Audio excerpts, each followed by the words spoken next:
오늘 새벽 기도회에 처음 나오는 계시고 또 지난 5일간 이렇게 나오셨지만 말씀을 들어도 정리가 안 되고 기억이 안 되시는 분들도 계시잖아요.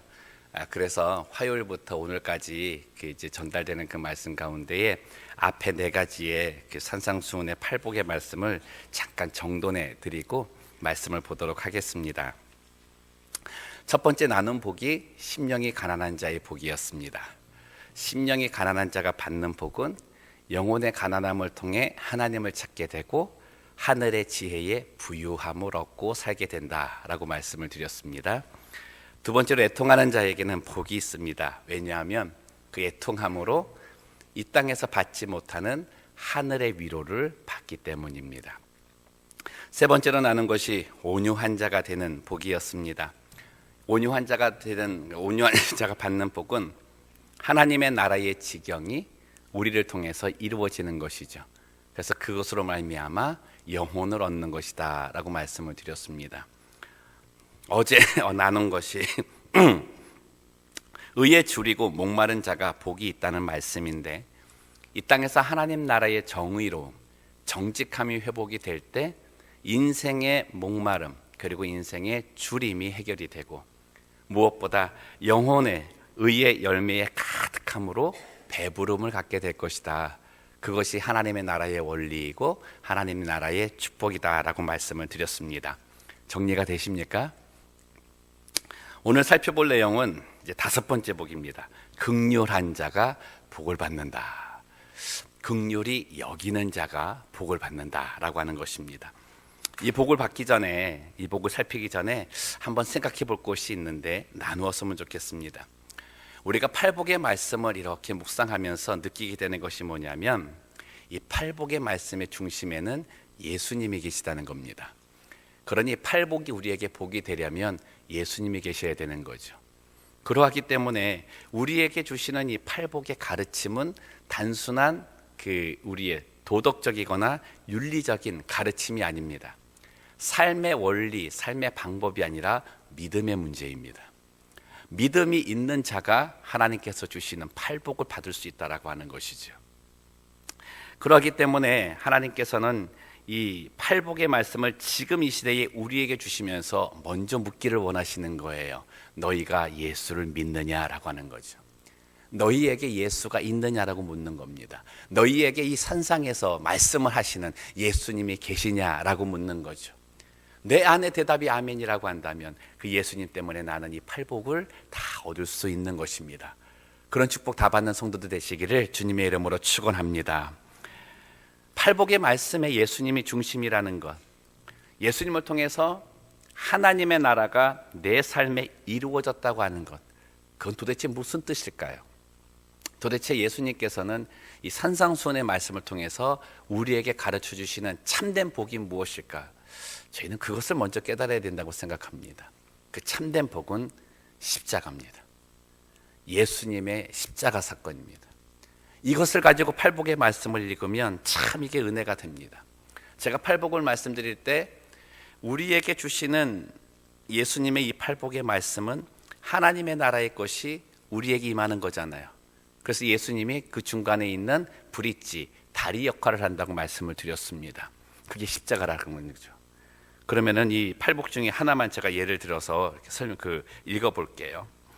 애통하는 자는 복이 있나니를, 복을 예수님의 십자가 사건으로 바꾼 겁니다. 애통하는 자는 예수님의 십자가의 사건을 받아서 하나님의 위로를 받게 될 것이다. 이해가 좀 쉬우신가요? 또 하나 보시면 이 예수님의 십자가 사건이 우리에게 가져다 주신 것이 있습니다. 나로 하나님의 형상이 되게 만드시는 거죠. 그러니까 예수님의 십자가 사건을 통해서 내가 영혼이 가난한 자가 된 거예요. 예수님의 십자가 사건 때문에 내가 하늘의 위로를 받는 애통하는 자가 된 거예요. 예수님의 십자가 때문에 내가 온유한 자가 된 거예요. 마지막으로 어제 나눈 거, 예수님의 십자가 때문에 인생에 있어 세속의 것에 줄이고 목마른 자가 아니라 하늘의 것에 줄이고 목마른 자가 된 것입니다. 그래서 땅을 기업으로 얻게 되고 영혼을 얻는 그 배부름을 얻게 되는 것이죠. 사랑하는 성도 여러분, 땅에 머물던 시선을 하나님을 향하게 하고 세속을 구하던 나의 헛된 중독의 마음을 하나님을 사랑하는 예배의 마음으로 바꾼 건 예수님의 십자가 사건입니다. 그것이 우리에게 복이 되는 거예요. 이 복이 우리에게 주는 아주 중요한 그 의미가 있는데, 그건 내가 하나님의 형상으로 회복되어졌을 때 나는 하나님의 형상으로서 해야 할 일이 있다는 겁니다. 창세기 1장에 보면 하나님께서 사람을 지으시고 나서 주신 명령이 있죠. 그건 축복이기도 합니다. 그건 하나님의 일을 대신하라는 거예요. 그럼 이것을 가지고 앞에 4가지 복에다 이제 붙이는 거죠. 그렇죠? 심령이 가난한 자는 어떤 복을 받습니까? 천국이 우리의 것입니다. 영혼의 가난함을 가지고서 세상에 나가서 천국을 소유하게 만들라는 거죠. 두 번째는 애통하는 자에게 주신 것이 하늘의 위로입니다. 내가 하늘의 위로를 받았기 때문에 나와 같이 애통하는 자에게 가서 위로를 전하라는 것이죠. 온유한 자가 받는 것은 그 기업을 통해서 그 영혼을 얻는 것입니다. 그 온유함을 보이라는 거잖아요. 의에 줄이고 목마름도 똑같은 것 아닙니까? 하늘의 배부름을 통해서 나 혼자 채우는 것이 아니라 이 배부른 것을 자꾸 나눔을 줘서 나 스스로는 다시 가난함을 갖고 그것을 채우고자 애쓰는 삶을 살라고 하는 거죠.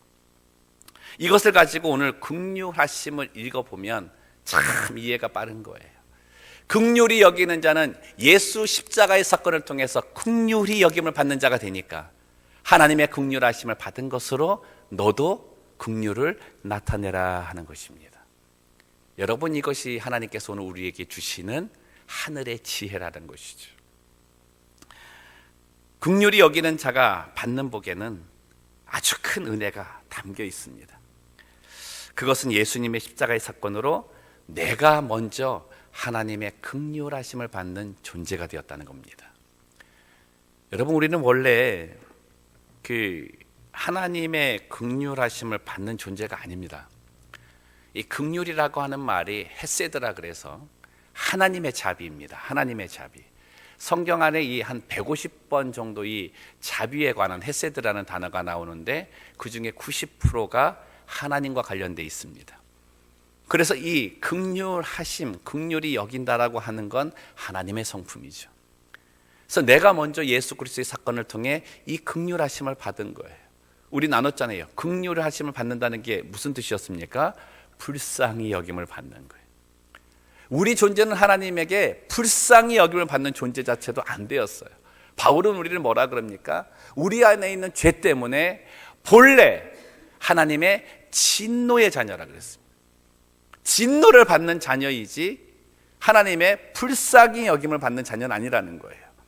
근데 예수님의 십자가 사건 때문에 진노의 자녀가 하나님께 불쌍히 여김을 받는 존재가 되어서 구원을 선물로 받은 것입니다.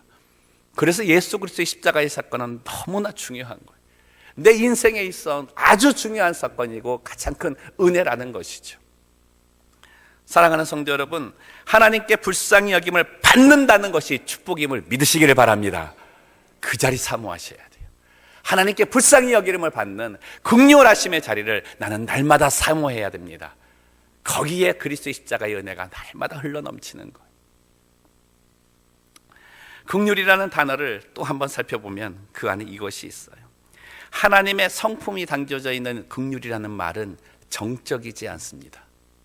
동적입니다. 움직이는 거예요. 내가 누구를 바라봤을 때 참 저 사람 불쌍하다 그러고 끝나는 게 아니라는 거예요. 저 사람 참 불쌍하다 그러면서 어떻게 해요? 저 불쌍한 상황을 내가 좀 도와줘야 되겠다라고 해서 도움을 주는 것까지가 긍휼입니다. 하나님은 단지 인식하는 데에서 끝나시는 분이 아니고 인식 이후에 그것을 행하게 하시는 것이죠. 그게 긍휼하심입니다. 여러분, 하나님은 우리를 사랑하신다 그러잖아요. 그렇죠? 하나님의 세상을 이처럼 사랑하사 그 다음에 행동하신 게 뭐예요? 독생자를 주셨으니. 단지 너희들 죄 많은 세상에서 고생하고 고통당하고 이게 뭐 어둠의 영역에 갇혀 있는 거 불쌍하다라고 끝나신 분이 아니라 이 불쌍함을 내가 해결해야 되기 때문에 이 불쌍함을 도와줘야 하기 때문에 나는 내 아들을 보내야 된다. 그래서 보내신 것이 예수 그리스도라는 것입니다. 하나님의 긍휼하신 가운데는 그러한 은혜가 내게 있는 거예요. 근데 그 긍휼하심을 보내시면서 어떻게 해요? 절대 아까워하지 않으세요. 여러분, 성경상에서 하나님께서 내 아들을 보낸 것이 아깝다, 야, 너를 보니 참 아깝다, 너 때문에 내 아들을 보냈다니 참 아깝다, 이런 말씀 보셨습니까? 없습니다. 아무리 한심한 사람에게라도 내 아들을 보냈으니 다시 내 아들을 붙잡고 믿고 돌아오라 하시지, 아쉽다, 아깝다, 안타깝다 그렇게 하지 않으세요. 그래서 긍휼하시면은 인색함이 없는 겁니다.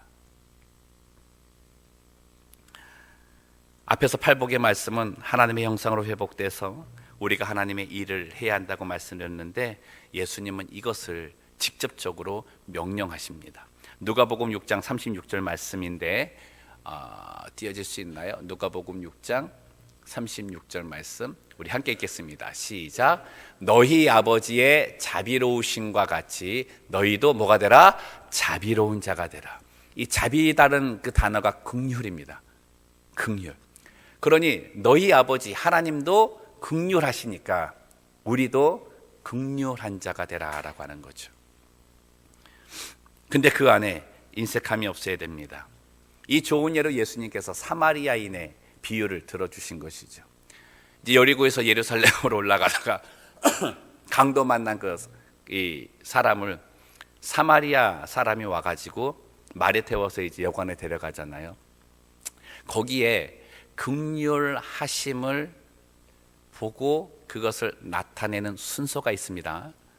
첫 번째, 저 사람을 보고 긍휼함이 필요하다는 것을 발견해야 됩니다. 두 번째, 저 사람에게 긍휼함이 필요하다고 한다면 저 사람의 긍휼함을 해결하고자 하는 마음을 갖고 해결책을 행해야 합니다. 도와줘야 되는 거예요. 세 번째는 도와주는데 이제 선한 사마리아인이 어떻게 도와줘요? 먼저 가서 처음에 가서 여관에 가갖고 돈을 주잖아요. 자기 있는 돈 다 줘가지고 잘 돌봐주라 그래요. 그리고 나오면서 무엇이라고 얘기합니까? 혹시나 도와주다가 모자라는 것이 있으면 내가 가서 장사해갖고 번 돈 갖고 다시 줄 거니까 최선을 다해서 도와달라 그러는 거죠. 여러분, 그래서 긍휼하시면은 인색함이 없어야 돼요. 어느 분이 그러시더라고요. 어느 사람이 봐갈 때 긍휼함이 느껴진다 그러잖아요. 그러면 바로 도와주래요. 긍휼함이 느껴지면 있는 것 가지고 바로 도와주래요. 시간이 지나면 지날수록 아깝게 여겨진대요. 처음에는 이만큼 도와준다 생각했다가 그때 도와주지 않으면 시간이 지나면서부터 아까워진대요. 아유, 이거 너무 많은 거 아니야? 또 자르고. 하루 지나가서 아유, 이거 또 많은 것 같아. 또 자르고. 그때부터 어떻게 해요? 하나님의 긍휼하심으로 도와주는 것이 아니라 내 것을 가지고 도와주는 생색내기가 된다는 겁니다. 여러분, 참 그분의 말이 우리에게 있어서 다가오는 게 많지 않습니까? 아낌없이 주는 마음, 인색함이 없이 주는 그 마음, 그것이 긍휼이라는 것이죠. 또 하나 살필 것은 이 긍휼함은 마음을 전하는 겁니다. 동병상련의 마음을 갖는 거죠. 그 사람의 사정을 내가 알고 그와 함께하는 겁니다. 그래서 긍휼은 전염됩니다. 전염. 요즘 감기로 고생하시는 분이 많으시잖아요. 그렇죠? 저도 한 2주 동안 지금 좀 감기 때문에 그러고 있는데, 제 이 감기 바이러스 때문에 제 아내가 전염되어 가지고 힘들어하고 계세요. 참 되게 미안한데, 여러분, 이 세상에 가장 강한 바이러스가 뭐냐면 복음 바이러스입니다. 이 절대 진리의 이 바이러스의 전파는 누구도 막을 수가 없는 거죠. 그 가운데 이 긍휼함도 대단한 바이러스입니다. 사랑하는 성도 여러분, 축복합니다. 긍휼 바이러스에 다 걸리시기를 주님의 이름으로 축복합니다. 마음이 전달되기 때문에 긍휼한 사람 옆에 있으면 긍휼하게 돼요. 뉴저지에 있는데 한 분이 이 애를 낳았다는 소리만 들으면 무조건 미역국을 끓이는 사람이 있습니다. 자기가 애를 낳은 게 아닌데 성도 중에 애를 낳았다는 소리만 들으면 무조건 미역을 사다가 미역국을 끓여요. 그리고 갖다 줍니다. 그래서 물어봤어요. 아니, 그걸 어떻게 계속 하시냐고. 그랬더니 자기가 미국에 와서 이제 그 생활을 하는데 자기 남편하고 이제 진짜 자기 가족만 왔다는 거예요. 자기가 가족만 와가지고 처음에 애를 낳는데 한국에서 이 와갖고 도와줄 사람이 아무도 없다는 거예요. 그 당시에 이제 친정도 있고 이제 시댁도 있었는데 어떻게 사정이 안 됐는지 자기 몸조리할 때 도와줄 사람이 아무도 없다는 거예요. 근데 그때 정말 이 먹고 싶은 게 뭐였냐면 어머니가 끓여주는 미역국이라는 거예요. 남편한테 그랬대요. 그 남편이 내가 끓여줄게 그랬더니 자기 거 갖고 될 줄 알아? 이러면서 막 마음에 서운함이 들더라는 거예요. 근데 그때 권사님 한 분이 미역국을 끓여다 주시더래요. 그 구역 이제 같이 구역 모임 하시던 분이겠죠. 권사님이 미역국 하나를 딱 끓여주는데 그게 진짜 지금까지도 평생 잊어지질 않는데. 그러면서 어떻게 해요? 이 돌봐줄 사람이 없는 아이 낳았다는 소리만 들으면 그때 생각이 난다는 거예요. 그때 생각이. 그래서 정성을 다해서 끓인다고 합니다. 진짜 뭐 참기름에 달달달달 볶아가지고 소고기 집어넣고 정성을 다해서 끓여다 준대. 어머니의 마음을 가지고 좀 느꼈으면 좋겠다고. 여러분, 그래서 긍휼을 받은 사람이 긍휼함을 나타낼 수 있는 겁니다. 그래서 그 상황을 가지고 내가 마음을 전달되는 거예요. 그리고 긍휼을 받은 사람의 삶까지도 바뀌게 만드는 것이죠. 여러분, 여기서 우리가 좀 깨닫게 되는 것이 있었으면 좋겠는데, 우리는 어떻게 보면 긍휼을 받았을 때의 삶을 자꾸 잊어버리고 살지 않나 생각합니다. 예속담에 개구리가 올챙이적 생각 못한다는 거 있잖아요. 그게 우리 이 성도들 사이에서 좀 있지 않은가 생각하는데, 이 모습이 1만 달란트 빚을 탕감받은 자가 100데나리온 빚진 자에게 가서 윽박지르며 억압하는 모습하고 똑같은 것 같아요. 내가 긍휼함을 받은 자라는 것을 잊어버리고 마니까 다른 사람에게 갔을 때는 긍휼을 베풀지를 못할 때가 많더라고요. 우리 하나님의 긍휼하심은 아무 조건 없이 예수님을 우리에게 주셨습니다. 근데 우리는 긍휼함을 베풀 때 많은 조건과 제약을 거는 것 같아요. 그게 사람을 나누게 하고 사람 사이에 벽을 만드는 것 같습니다. 여러분, 긍휼히 여기는 자의 복은 이 벽을 허무는 거예요. 이 경계선을 지워버리는 겁니다. 그래서 하나님께서 아무 조건 없이 우리에게 주신 그 긍휼하심을 베풀고 살게 되는 거죠. 긍휼이라는 말과 또 하나 연결되는 말을 좀 살펴보고 말씀을 정리하려고 하는데, 다음 말씀 두 구절을 좀 함께 보도록 하겠습니다. 시편 145편 8절 말씀입니다. 함께 있습니다. 시작. 여호와는 은혜로우시며 긍휼이 많으시며 노하기를 더디하시며 인자하심이 크시도다. 한 구절 더 봅니다. 느헤미야 9장 17절 말씀. 시작. 주께서는 용서하시는 하나님이시라. 은혜로우시며 긍휼이 여기시며. 두 말씀에 다 긍휼이 있어요. 긍휼이 있는데 이 긍휼과 함께 쓰이는 단어가 뭐냐면 온유함과 용서입니다. 그러니까 팔복의 말씀은 각자 떨어져 있는 게 아니에요. 다 연결이 되어져 있는 거예요. 그 연결되어져 있는 것을 통해 하나님께서 주시는 하나님의 나라를 경험하는 거거든요. 온유한 자가 몇 번째 복이었습니까? 네? 세 번째 복이었습니다. 온유한 자가 나타내는 가장 큰 게 뭐라는 거예요? 긍휼하심이라는 거예요. 긍휼함이라는 거예요. 긍휼함을 통해서 나타내는 열매가 오늘 말씀에 나와 있는 용서라고 하는 겁니다. 용서라고 하는 거예요. 용서가 우리에게 주는 가장 큰 가치, 그 의미가 뭘까요? 사람 없는 거예요. 사람 얻는 거. 영혼을 얻는 거고 영혼을 살리는 일입니다. 그래서 온유한 자가 되고 내가 긍휼히 여기는 자를 보며 긍휼히 여기는 그 행위를 하는 모습은 하나님의 구원 사역을 하는 모습입니다. 사랑하는 성도 여러분, 축복합니다. 온유한 자가 되셔서 긍휼히 여김을 나타내심으로 영혼을 건지는 사역하는 올 한 해가 되기를 주님의 이름으로 축원합니다. 이것을 위해 온유한 자가 되고 이것에 줄이고 목말라 하는 삶의 긍휼을 입는 자가 되어야 되는 거죠. 말씀을 정리합니다. 출애굽기 33장 19절 말씀을 읽어드리겠습니다. 여호와께서 이르시되 내가 내 모든 선한 것을 내 앞으로 지나가게 하고 여호와의 이름을 내 앞에 선포하리라. 나는 은혜 베풀 자에게 은혜를 베풀고 긍휼히 여길 자에게 긍휼을 베푸느니라. 은혜를 베풀 자에게 은혜를 베풀고 긍휼히 여길 자에게 긍휼을 베푸느니라. 어떤 사람이냐면 예배하는 자입니다. 내가 긍휼을 베푸는 그 모습이 하나님을 예배하는 또 다른 모습인 거예요. 호세아 6장 6절 말씀에서 그렇습니다. 하나님이 원하시는 것은 번제가 아니라 자비를 원하시는 거고, 하나님이 받으시는 것은 하나님을 아는 것을 원하신다. 어떤 하나님? 긍휼하신 하나님, 자비를 베푸시는 하나님을 안다는 거예요. 긍휼의 은혜를 아는 자가 하나님을 참으로 예배할 수 있다는 겁니다. 사랑하는 성도 여러분, 긍휼히 여기는 자는 복이 있습니다. 왜냐하면 하나님께서 긍휼히 여김을 받게 하시기 때문입니다.